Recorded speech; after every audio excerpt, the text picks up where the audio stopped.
तर आम्ही पहिल्यांदा तुम्हाला प्रोजेक्टची माहिती सांगणार आहोत, म्हणजे हे कसं बनवलं आहे. तर हे सूर्य आहे. सूर्याच्या उष्णतेमुळे म्हणजे सूर्याचे प्रकाश किरणे नदीत पडून हे बाष्पीभवन होऊन असं पाणी बाहेर पडते हे दाखवलं. यापुढे माहिती Shrutika. Good morning everyone, my name is Shrutika Arvind Sindhe, my group partner Riya Muresh Ravni Pawar. My project name is water cycle. तर वॉटर सायकल काय आहे? वॉटर सायकल हे हायड्रोलॉजिक सायकल असंही म्हणतात. नेक्स्ट, बाष्पीभवनाचे महत्त्व. बाष्पीभवन काय आहे? बाष्पीभवन हे द्रव पदार्थाच्या उष्णतेमुळे हळूहळू वायूमध्ये रूपांतर करतात. नेक्स्ट, बाष्पीभवनाचे महत्त्व. जलचक्र. बाष्पीभवन जलचक्राचे एक महत्त्वाचे भाग आहे. हे प्रक्रियेमुळे जमिनीत पाणी हवेत मिसळतात, त्यामुळे ढग तयार होते व पाऊस पडते. नैसर्गिक थंड. हे प्रक्रियेमुळे नैसर्गिकरित्याने थंडपणा मिळतो. Thank you sir. यापुढील माहिती रिया मुरे सर. धन्यवाद Shrutika. Good morning sir. My name is Riya Dadasaheb Mure. My project name is water cycle. Water cycle म्हणजे जलचक्र. वनस्पतीच्या जलचक्रात काय भूमिका आहे? वनस्पतीच्या जलचक्रात बाष्पीउत्सर्जन ही मुख्य भूमिका आहे. वनस्पती त्यांच्या पानामधील पाणी बाष्पीभवनाद्वारे वातावरणात सोडतात. ही प्रक्रिया हवेतील पाण्याची वाफ वाढवते, त्यामुळे ढग तयार होतात व पाऊस पडतो. नेक्स्ट,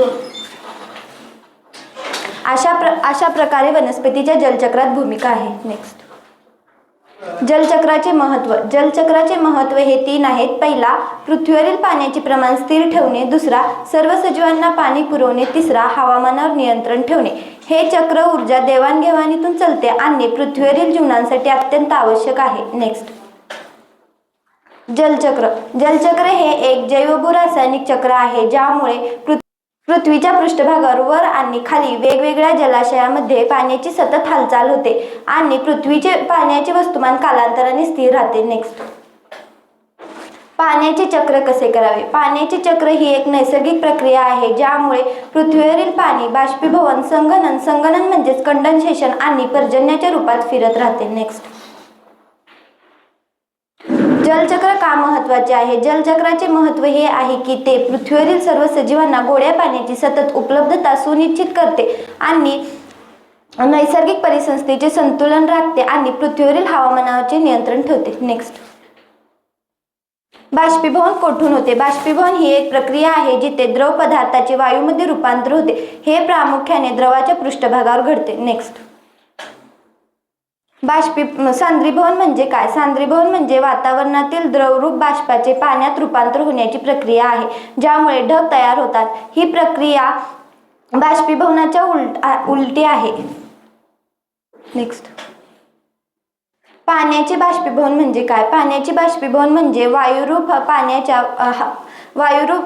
द्रवरूप पाण्याच्या वायुरूप हवेच्या रूपात रूपांतर होण्याची प्रक्रिया आहे. ही प्रक्रिया कोणत्याही तापमानाला होऊ शकते. जसे पाण्याची उष्णता शोषून घेण्याची क्षमता असलेल्या रेणूंना हवेत मिसळण्यास मदत होते. म्हणजे सूर्यप्रकाशाखालील तळे किंवा बादलीतील पाणी सुकणे, ओले कपडे वाळणे ही त्याची सामान्य उदाहरणे आहे. धन्यवाद. यापुढील माहिती श्रावणी पवार हिने सांगेल. थँक्यू रिया. यापुढील माहिती मी सांगणार आहे.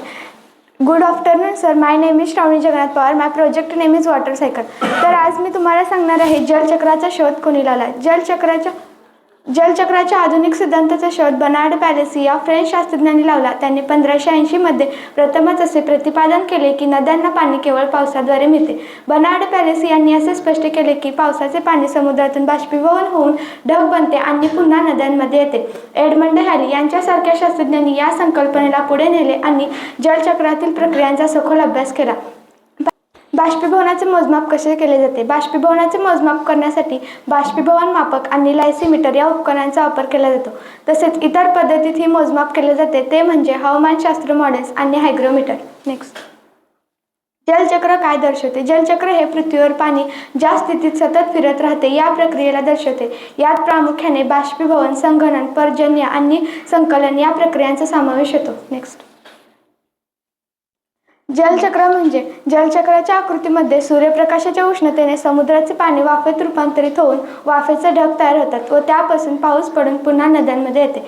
जलचक्रांच्या मुख्य पायऱ्या कोणत्या? जलचक्रांच्या मुख्य पायऱ्यांमध्ये बाष्पीभवन, संघनन, पर्जन्य आणि प्रवाह यांचा समावेश होतो. याशिवाय बाष्पोत्सर्जन, उदात्तीकरण, घुसखोरी आणि साठवण या प्रक्रियांचा समावेश होतो. तर आता आमच्या प्रोजेक्टचा रिझल्ट काय आहे ते सांगणार आहे. पृथ्वीवर पाणी फिरण्याची चक्रीय प्रक्रिया आहे ज्यामध्ये समुद्राचे पाणी वाफेत रूपांतरित होऊन वाफेचे ढग तयार होतात व त्यापासून पाऊस पडून पुन्हा पृथ्वीवर येते.